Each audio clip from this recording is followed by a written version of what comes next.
Look at the GPS. It's taking us in all kinds of directions. Yeah.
Good morning and welcome back to Werner's View. Yeah, myself and my brother Emil, we are departing here from Die Uilhuisie on Uitkyk Farm, which is the little self-catering unit of my cousin Leonie Boetskus. What a lovely stay we had. She rents this out as self-catering accommodation. I will put the link for Lekker Slaap in the video description, so if you want to have a peaceful breakaway here at the foothills of the River Mountains, come to Uitkyk Farm and stay in Die Uilhuisie. You will not regret it.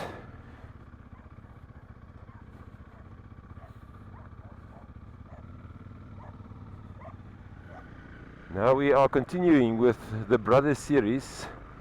So if you have watched the previous videos in this series, you will know that for the first time ever I'm not doing a series alone, but I'm doing it with my brother Emil, who is not from the Western Cape. He is actually based in the Transkei on the Wild Coast, so he doesn't know these roads, and he is now enjoying all of this for the first time. So yes, I am riding some familiar roads on Werner's View, but it is a unique experience simply because I'm not doing it alone and I'm doing it with my brother, which is quite a great experience. But yeah, let's now continue alongside the magnificent Olifantsrivier Mountains here just outside of Porterville in the Swartland. So where are we going today? Well, today we are heading back home to Cape Town, but I'm not taking the shortest route. We are going to proceed along the River Mountains in a northerly direction on this dirt road, and then we will go over the Piekenierskloof pass through Citrusdal, going over the Middelberg pass, catching up at Op die Berg, and go then via Ceres and Bainskloof pass. We are heading back to Cape Town. Yeah, of course I'm doing this trip as always with my trusted Honda CRF 300 Rally. Yeah, so Emil is doing this trip on a CFMoto 450 MT. What a great bike that is as well. We are renting that bike from Motorrad motorcycle rentals there in Pardon Island in Cape Town. And what great service we got from them. Lourens is the owner there, and he agreed to set up this bike for us. He even put on brand new tires, and yeah, it has been running like a charm. This is now our 5th day of riding this series, and it is simply no problem at all. So Emil is now a bit unsure. Let me just show him to go straight. Come.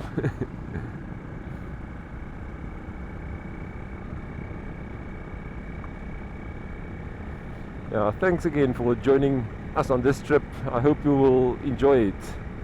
We are feeling it a bit in our bodies now after 4 days of continuous riding, doing on average around 300 kilometers a day, but the one trip to Lourens was actually 370 kilometers. Now it may not sound that much, but some of the roads that we did you cannot do quickly, so it takes quite a full day to do this riding. just look how the sun is rising there on the other side towards the Piekenierskloof. So if you've not seen how we ended up here at Porterville and Die Uilhuisie, please have a look at the previous video. Now we do need to fill up the bikes a bit in Citrusdal, because the last time we filled up was in William. My fuel level is a bit low because we did a bit of higher speed riding yesterday, so the fuel consumption was slightly higher than normal, about 3.2 liters per 100 kilometers. But although it's on one bar, it should safely take me to Citrusdal, which is now only 50 kilometers away.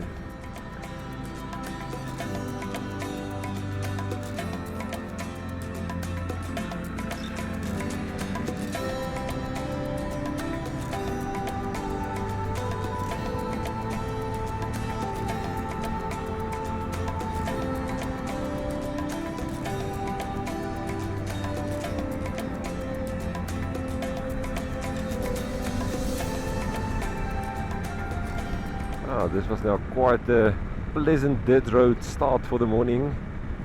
We are now catching up with the R44, which is a tar road. But this has just gotten us ready for the remainder of the trip today.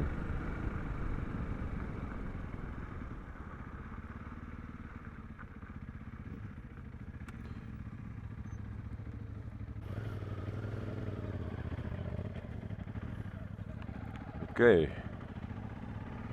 let's continue.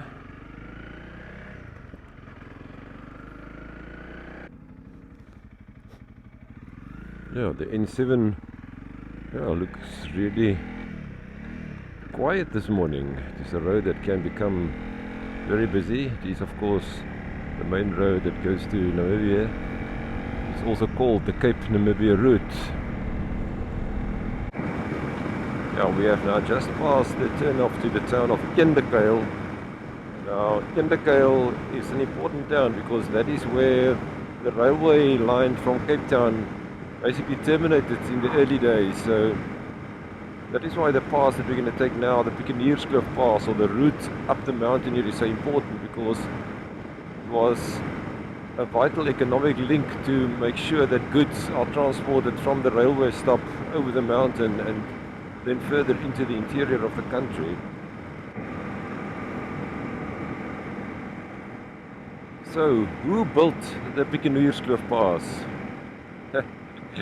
There's unfortunately no prizes for those that are guessing this right, because it is of course a very easy answer. Thomas Bain, of course, he built the Piekenierskloof Pass, but it's not quite correct. I think this kloof up here was called Piekenierskloof for a long time, and Thomas Bain certainly built the first pass that goes up here, but it wasn't called the Piekenierskloof Pass then. So in the 1800s, later in the 1800s, Thomas Bain built it and he named it Grey's Pass, and that was after Sir George Grey, who was the governor at the Cape during that time. So for a long time it then was known as Grey's Pass, and then later on in 1939 the route was changed a bit so that the inclines of the pass is not that steep. So I think the Grey's Pass probably followed a little bit of a different route with some steeper inclines. But in 1939, of course, the Second World War broke out and the work was stopped. And many years later, only in 1957, the work was resumed. And the pass that we are riding today, this line was completed. And in 1958, it was then also renamed again to the original name of Piekenierskloof Pass. So yeah, Thomas Bain is closely associated, but maybe not with the modern version of this pass. But yeah, as I mentioned, this is an important link down to the Swartland Valley below, especially the important train station at Piekenierskloof in the past. Now we can look back towards the side of Redlinghuis and so on, lies to that side, and also Elands Bay. We've now made almost full circle. Today is the 22nd of March 2026, so we are into autumn, but come winter time August, this looks completely different. The green and the yellow of the canola fields and the wheat fields and so on just paints that valley the most beautiful, beautiful colors.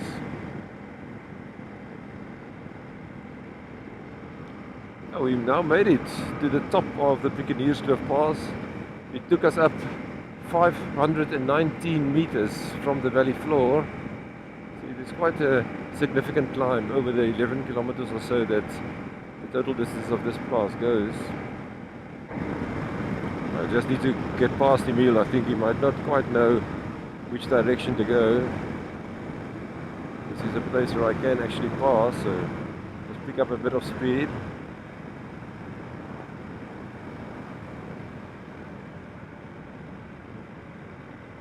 In the first episode of this series, we of course rode through Ceres, and we will return to Cape Town via Ceres today, although we are taking a different route back.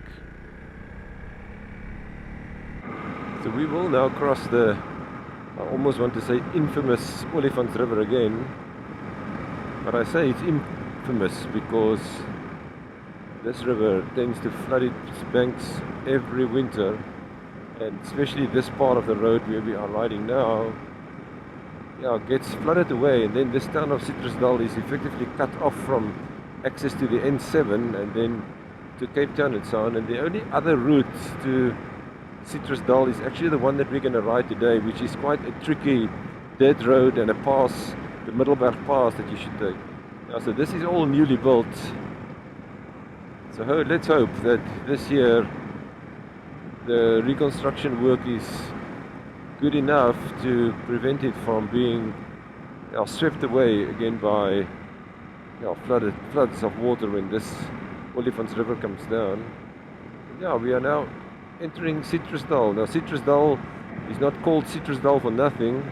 This Olifants River Valley is a major citrus producing area. So you see lots and lots and lots of citrus trees and farms all along this valley. The climate here is just ideally suited for this. But now I need fuel. My bike has been on the last bar for quite some time now already, so I wasn't really worried that I will make it, but it is good to have this confirmed.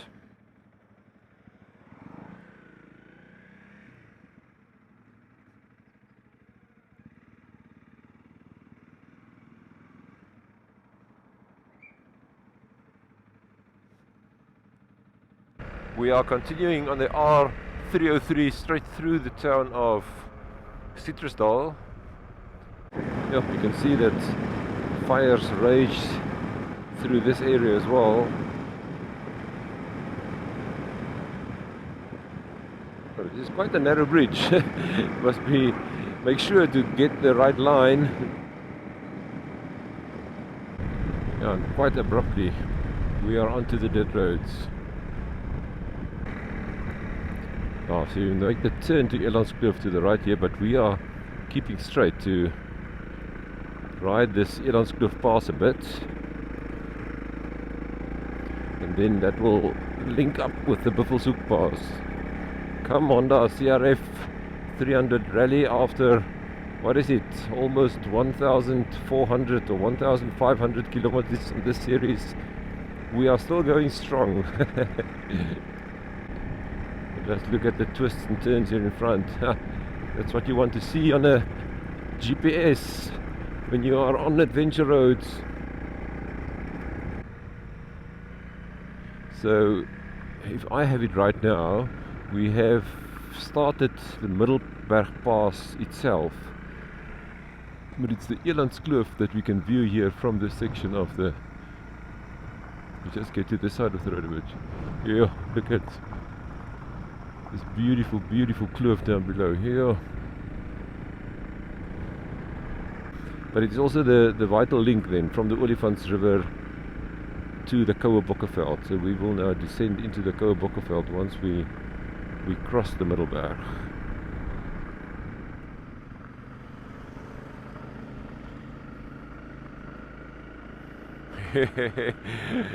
Look at the GPS. It's taking us in all kinds of directions. Yeah, No, I love the Middelberg. I've crossed it before, of course, in one of my series. I actually call the series Crossing the Middelberg, and it is great to be able to ride this now with Emil as well.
But what a ride.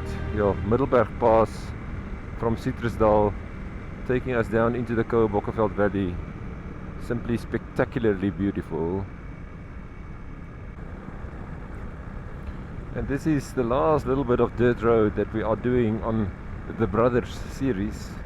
Yo, what spectacular dirt roads we did do on this series. If you've not seen the previous videos, please make sure to go and look. We started 4 days ago already, riding the Swartrug Road, Katbakkies Pass, Skittery Pass, and then down into the Tankwa Karoo. We spent the night there at Apollo de Karoo. What a special tented camp place to stay in the middle of the nowhere of the Tankwa Plains.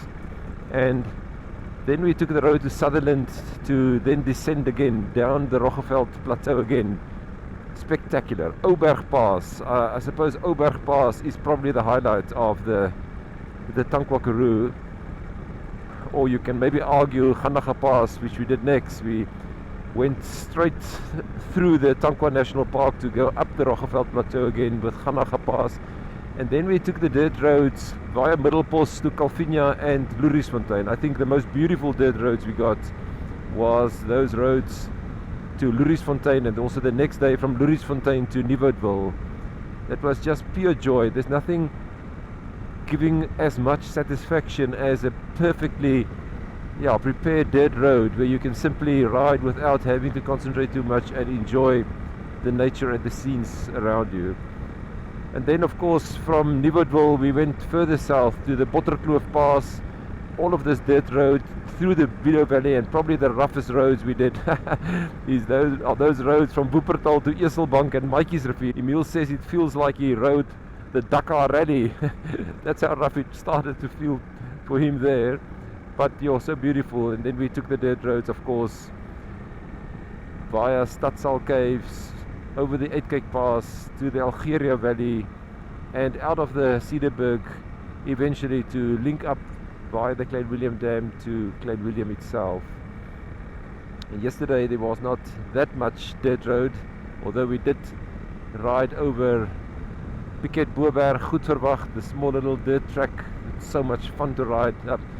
And now we are getting to the end of dirt roads. I mean, this dirt road over the Middelberg Pass is not yeah, it's okay. It's not as good as some of the others we rode. It's bumpy, it is loose stones, but on adventure bikes like the CRF 300 Rally and the CFMoto 450 MT, we are still keeping a steady speed. Like now we're just doing a relaxed 60 kilometers per hour or so, and yeah, just enjoying the last little bit of adventure on the dirt, because once we get off this dirt road now, it is tar all the way to Middelberg. And you will remember that in the very first episode of this series we rode past Middelberg, and we're now going to connect up with Middelberg and essentially completing the full loop of Tankwa-Karoo, Northern Cape, Middelberg, West Coast, and yeah, Olifants River Valley, and catching up again here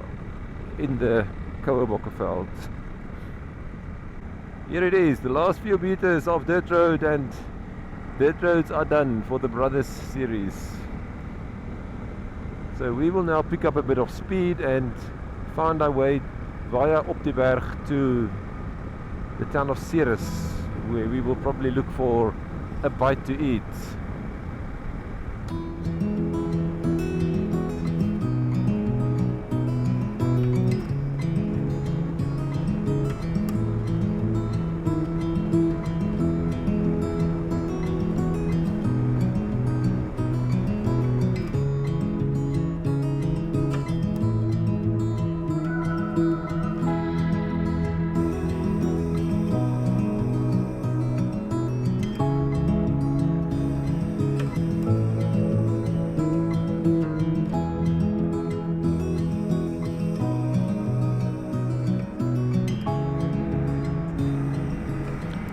We have now made it back to the fertile valley of Ceres and the town of Ceres.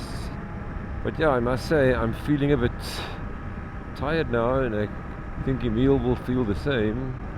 So the idea is now for us to grab something to eat, and we are particularly keen on a steersburger. How quintessential South African is that? So let's see if we can find steers.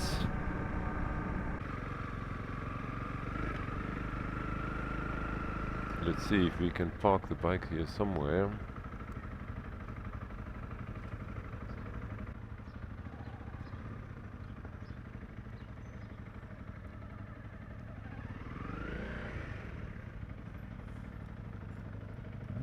Yeah, should do. Yeah, this is a magnificent bike. CFMoto 450 MT. Okay, let's go.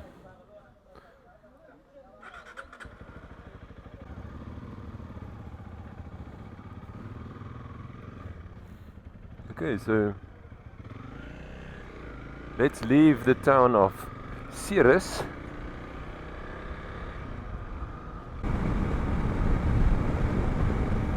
Yeah, that steersburger was great. That was just the right time, the right moment. It's not quite lunchtime yet, but I suppose when you need a steersburger, then any time is good.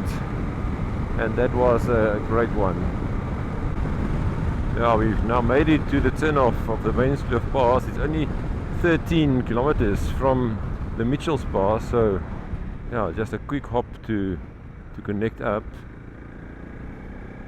Let's go and enjoy some spectacular beauty. Yeah, this northern side of the Bainskloof Pass is different to the southern side, and we will go down the southern side, so the ascent is here on the northern side. But what is the history of the Bainskloof Pass? Now, I think the Bainskloof Pass is the masterwork of, or the masterpiece of, master road builder Andrew Geddes Bain. Andrew Geddes Bain built this pass 1849 to 1853, and it was officially opened in 1854. So you can see the Bains played a significant part in this pass as well. Of course, it is Andrew Geddes Bain, the father of Thomas Bain, that built this one, and earlier in the 1800s, because his son Thomas Bain only built passes a little bit later in the 1800s. He learned his craft from his father, and yeah, I think it is quite a special thing that this pass bears the name of Bain. Although it is named after Andrew Geddes Bain, I think it celebrates what has been achieved by the Bains, Andrew Geddes Bain and Thomas Bain, in terms of road building and passes built in South Africa. There are so many important passes that were built by them. So I suppose this is a bit of a celebration. And Bainskloof Pass is a classic. I think it is such a beautiful pass with different challenges. I'm not sure which side is the more difficult to build, but I mean this must have been quite a task. Andrew Geddes Bain building this with convict labourers, and yeah, some of these labourers actually passed away due to the dangers of this pass. I think 3 or 4 people actually died while constructing this pass. And of course it was a dirt road when it was built originally. I'm not sure when it was tarred, but it provides us with an excellent opportunity to just cruise through the beauty of Bainskloof Pass. It has quite a high ascent. It goes to, I think, something like 594 meters to go over the summit, and it is the main road connecting Wellington to Ceres. And for more than 100 years this was the main route from Cape Town into the interior of South Africa. And here we are passing under Ceres Pulpit. It's quite a famous overhanging rock here in Bainskloof Pass that limits the height of vehicles that can go through this pass, and the warnings are quite clear at the entrances on both sides of this pass. And despite that, there are still vehicles that get stuck from time to time, and then you see in the news another truck stuck under Ceres Pulpit. So it's quite infamous for that.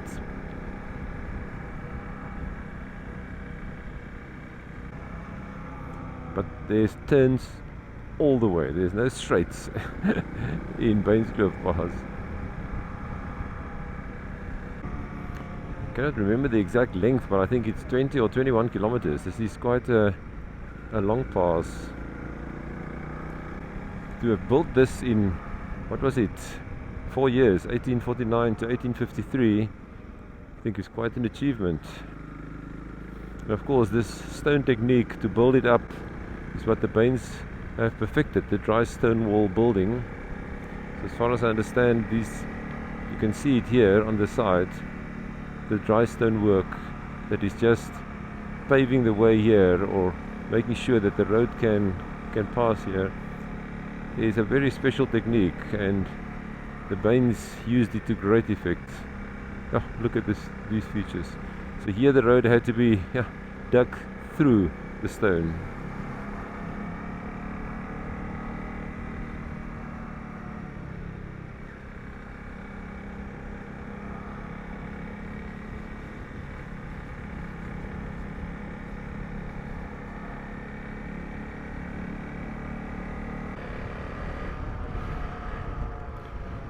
So we are climbing a little bit, but just look at it. The views back to Wellington. You can see the church from here. Today is a particularly clear day. How beautiful, beautiful is this?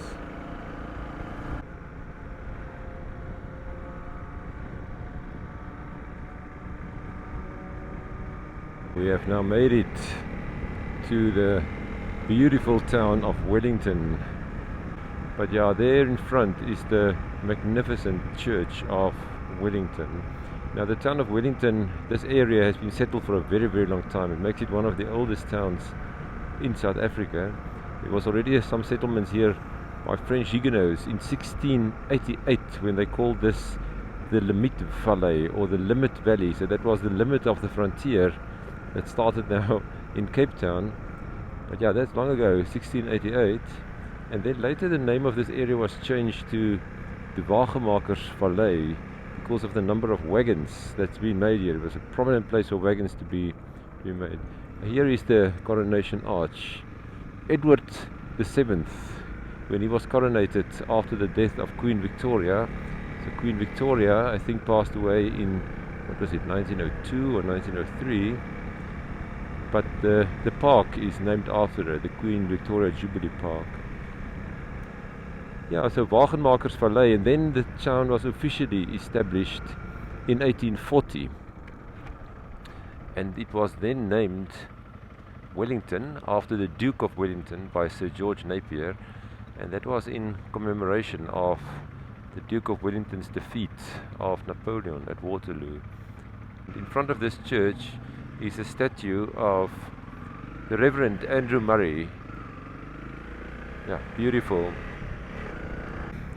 Yeah, so I assume the road that we're taking now was the main entrance coming into Wellington from Cape Town in the past, because this is the road that leads to the Berg River. Now, when the early settlers in Cape Town started exploring the Cape Flats and they reached these parts, they were met by quite a formidable barrier, and that was the Berg River. Now, the Berg River is a famous river.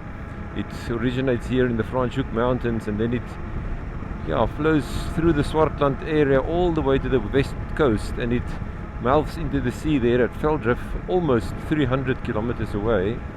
But it is a consistent source of water, and a bridge had to be built, and it was at this spot where this road crosses the Berg River here in front, where the first wooden bridge structure was then built in 1853 by none other than, yes, you guessed it, Andrew Bain. And that wooden bridge was named after Lady Loch, who was the governor's wife at the time in 1853. But that is significant in itself. But then later in 1910 it was replaced by a steel bridge. This is the oldest steel bridge in South Africa. You can see here it crosses the Berg River. It's quite narrow, but it is just a testament of how well this was built. What is it now, 115 years ago, for us to still be able to ride over this very well constructed bridge. You can see it's quite a broad crossing here over the Berg River. Yeah, I just assumed then that this must have been, in those days, the main entrance into Wellington, but it's of course now been replaced by much more modern bridges.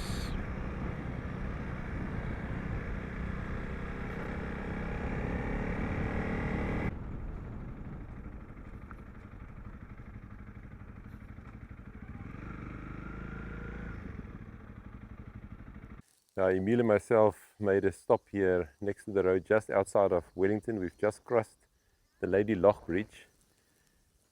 Yeah, so we're going to end the trip here. We're going to end the video here. We simply have another 70 kilometers to go back to Cape Town. But yeah, what a trip and what a series, because this is also the end of the series. I of course call it the Brothers series, so I'm so grateful for Emil that joined me on this series. It was very, very enjoyable. Emil, this was a great trip. I'm sure you enjoyed it a lot. I enjoyed it, man. Thank you very much. Yeah. Love you, brother. No, thanks, Emil. This was very, very special. We have already decided that we will do something similar in future. We just don't know when and where. But yeah, thinking back of this series, we went to, I think, beautiful, beautiful places that I've seen for the first time, many familiar places on Vander's View, almost all of them new to Emil, so it was a great pleasure for me to go and show him a bit of my back roads and the roads I've shown on Vander's View quite a few times before. So thank you very much for watching not only this video but also the series, and if you enjoyed this video, please give me a big thumbs up and subscribe to the channel. At the moment, there's no plans for the next series, but I always have ideas in the back of my mind, and there surely will be more to come. So stay tuned, and until next time, keep well. Bye-bye.